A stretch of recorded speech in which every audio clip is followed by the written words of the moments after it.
একটা মিরর পেয়ে যাবে, আর মোবাইল চার্জ দেওয়ার জন্য একটা তোমার প্লাগ দেওয়া আছে, একটা না ইনফ্যাক্ট দুটো দেওয়া আছে, আর ফ্যান অন করার জন্য সুইচও দেওয়া আছে। তার সাথে সাথে হেল্পলাইন নাম্বারও দেওয়া আছে, কোনো রকমের কোনো প্রবলেম যদি হয় ইন্ডিয়ান রেলওয়ের এই হেল্পলাইন নাম্বারে কল করতে। নমস্কার বন্ধুরা, সুব্রতা ফাইন্ডার চ্যানেলে তোমাদের আবারও স্বাগত।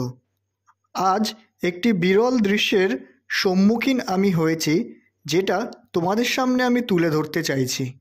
আশা করছি তোমরা শঙ্কিত হবে না। তোমরা যারা আমাকে চেনো, অর্থাৎ আমার ভিডিও দেখো, তোমরা জানো আমি ট্রাভেল রিলেটেড ব্লগ অর্থাৎ গল্প তোমাদের সামনে তুলে ধরি। আর সেই গল্পের ছোটোখাটো জিনিস তোমাদের সাথে কি করে না শেয়ার করে থাকতে পারি, তাই আজ এই ভিডিওটা তোমাদের সঙ্গে শেয়ার করলাম। আবারও বলে দিচ্ছি, এই ভিডিওটা দেখে তোমরা শঙ্কিত হবে না। চলো তাহলে শুরু করা যাক।